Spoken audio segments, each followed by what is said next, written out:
É uma alegria estar aqui.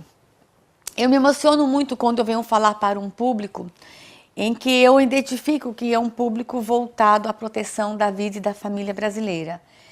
Me emociono e ao mesmo tempo eu me preocupo, porque enquanto vocês estão aí investindo tanto na proteção e na defesa da família, há pessoas dizendo que vocês não são normais. Estão falando muito mais, não só apenas que vocês não são normais, vão além. Estão dizendo que vocês têm que ser destruídos, que vocês precisam ser eliminados.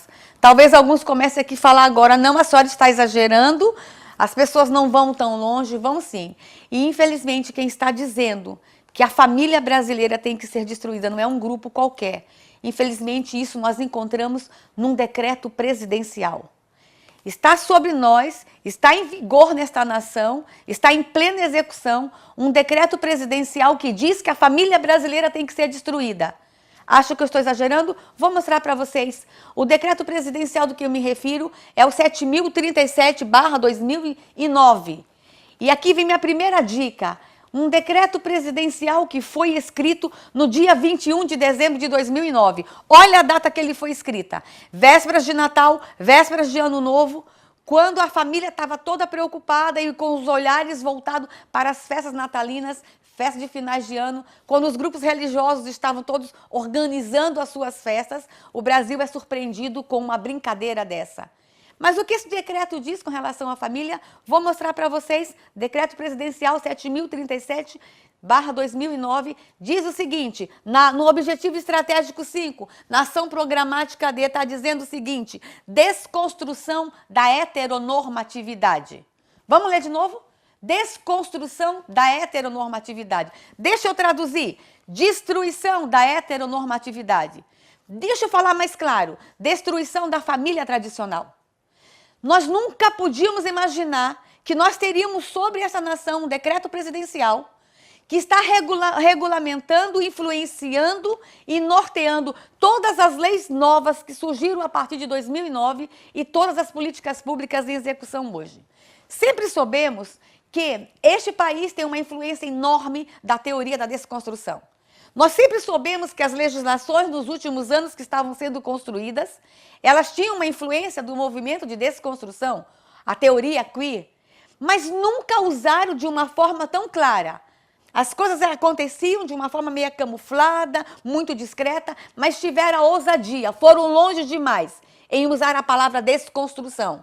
Não conhecemos em nenhum outro país do mundo que se use a palavra desconstrução como foi usada aqui num decreto presidencial. E está lá, desconstrução da heteronormatividade.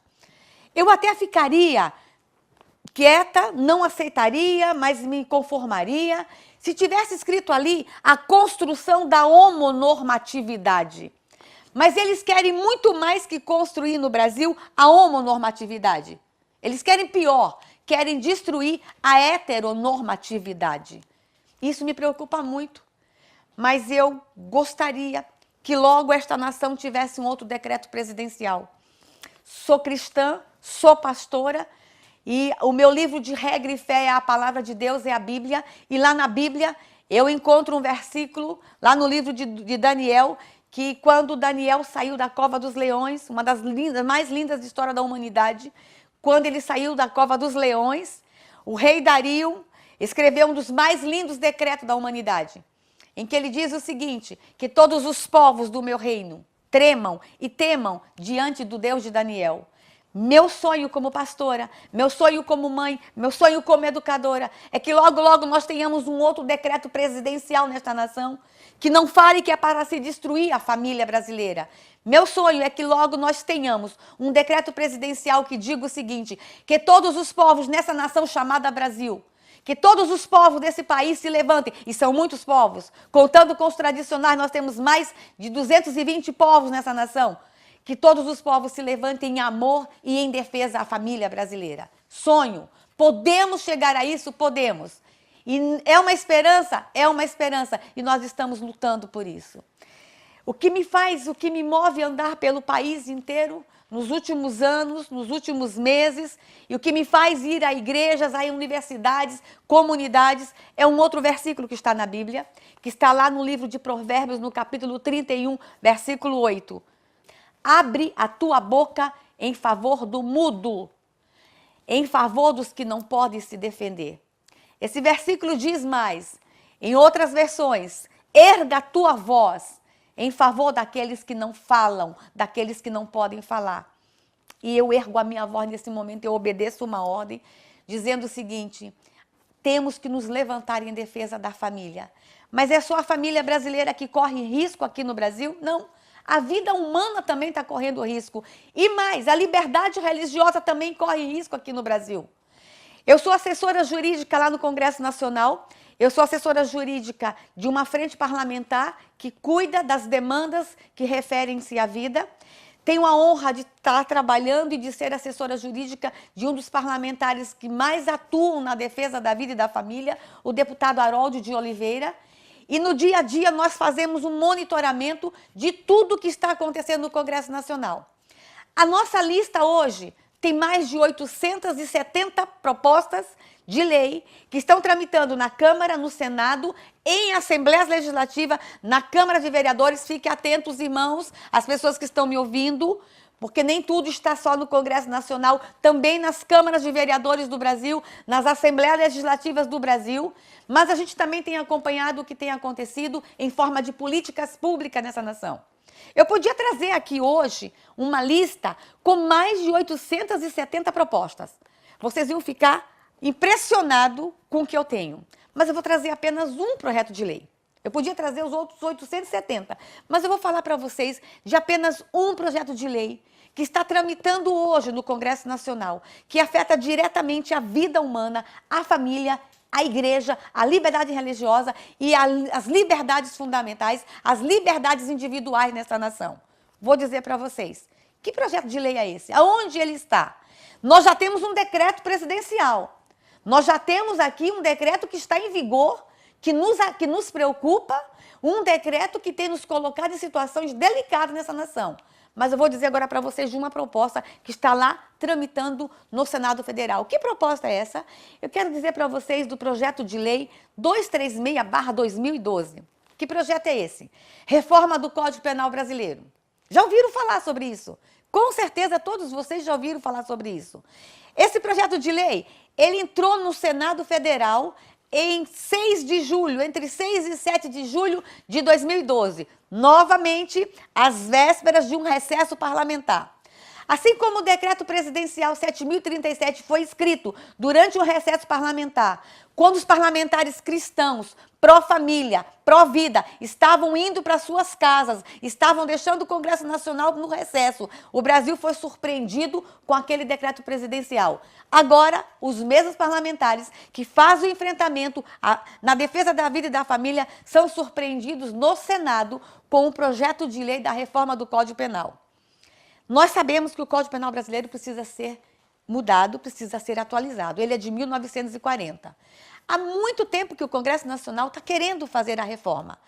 Mas eles não tomaram a iniciativa, porque sabiam que iam pegar e iam tocar em pontos muito polêmicos. Mas o que eles fizeram agora nessa legislatura? Sob a influência do Plano Nacional de Direitos Humanos, do Decreto Presidencial 7.037, vamos reformar o Código Penal. E passou-se para a sociedade brasileira a ideia de que havia necessidade de reformar urgente para acabar com o crime no Brasil. Vai aqui uma dica. Não é criando mais leis penais que nós vamos acabar com o crime no Brasil, não. Não é criando novas leis penais ou aumentando penas que nós vamos acabar com o crime no Brasil.